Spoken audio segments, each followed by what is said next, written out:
Good evening all. ഇന്നൊരു സ്ഥലം കാണിച്ചു തരട്ടെ. ഇവിടെ പോയത് ഞാനും അമ്മയും പിന്നെ അമ്മയുടെ ഫ്രണ്ട്സും ഒക്കെ കൂടിച്ചാട്ടോ പോയിട്ടുണ്ടായിരുന്നേ. ചെന്നപ്പോൾ തന്നെ ഞങ്ങൾക്കൊരു വെൽക്കം ഡ്രിങ്ക് കിട്ടി. ഇത് guava plus dragon fruit mix ആയിരുന്നു. ഞങ്ങൾക്ക് ആദ്യം തന്നെ ഒരു ഗൈഡ് വന്നിട്ട് അവിടുത്തെ മൊത്തത്തിലുള്ളത് ഒരു ബ്രീഫ് ഇൻട്രോ ഞങ്ങൾക്ക് തന്നിട്ടുണ്ടായിരുന്നു കേട്ടോ. ഇനി ഈ സ്ഥലത്തിൻ്റെ പ്രത്യേകത എന്താണെന്ന് വെച്ചിട്ടുണ്ടെങ്കിൽ ഇവിടെ ഉണ്ടാക്കുന്ന, അതായത് ഇവർക്ക് ഫാമാണ് കൂടുതലുള്ളത്. അപ്പോൾ അവർക്ക് ആവശ്യമായിട്ടുള്ള സാധനങ്ങൾ അവർ അവിടെ നിന്ന് തന്നെ ഉണ്ടാക്കി വിൽക്കലുണ്ട്, അവിടെ തന്നെ ഉപയോഗിക്കലുണ്ട്. ഇത് നല്ല കോമഡി ആയിരുന്നു കേട്ടോ. തെങ്ങുമ്പോൾ കയറാൻ നോക്കിയത് ആ മെഷീൻ വെച്ചിട്ട്. അതിന് നല്ല വെയിറ്റ് ഉണ്ട്. മറ്റേ കല്ലെടുത്ത് പൊന്തിക്കാൻ എനിക്ക് വേറൊരാളുടെ ഹെൽപ്പ് തന്നെ വേണം. പിന്നെ അവിടെയുള്ള ബേർഡ്സിനും ഡോഗ്സിനും മിനിമൽസിനും ഒക്കെ നമുക്ക് തന്നെ ഫീഡ് ചെയ്യാനൊക്കെ പറ്റും കേട്ടോ. എന്തായാലും നല്ല അടിപൊളി പ്ലേസ് ആണ്. മസ്റ്റായിട്ട് വിസിറ്റ് ചെയ്യേണ്ടതാട്ടോ. എൻട്രി ഫീസിന് വേർത്തായിട്ടാണ് അവിടെ എല്ലാം സെറ്റ് ചെയ്ത് വെച്ചേക്കുന്നത്. നമുക്ക് എടുത്തേക്കുന്ന പാക്കേജിൽ കുറേ ആക്ടിവിറ്റീസ് ഒക്കെ ഉണ്ടായിരുന്നു. ഈ ഗാലറിയിൽ ഇരുന്ന് കളി കാണാമെന്ന് പറയുന്നത് ഭയങ്കര സുഖമുള്ള പടമെന്ന് എനിക്ക് മനസ്സിലായി.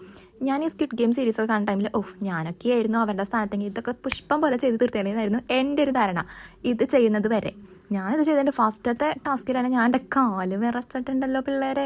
ഒരടി നിങ്ങൾ എനിക്ക് പേടിച്ചിട്ട് ധരിക്കണ്ടായിരുന്നു. അപ്പോൾ എനിക്ക് മനസ്സിലായി ഗാലറിയിലിരുന്ന് കളി കാണാൻ അത്ര എളുപ്പമല്ല കളത്തിലിറങ്ങി കളിക്കുമ്പോൾ. ഇനിയും കുറേ ആക്ടിവിറ്റീസ് ഉണ്ടായിരുന്നു ഇവിടെ. അതൊക്കെ ഞാൻ വേറൊരു വീഡിയോയിൽ ഉൾപ്പെടുത്താം, അല്ലെങ്കിൽ വീഡിയോയുടെ ലെങ്ത് വളരെ കൂടി പോകും. പിന്നെ ഈ ഫുഡ് ഉണ്ടല്ലോ പിള്ളേരെ, എനിക്കൊന്നും പറയാനില്ല, അടിപൊളിയായിരുന്നു.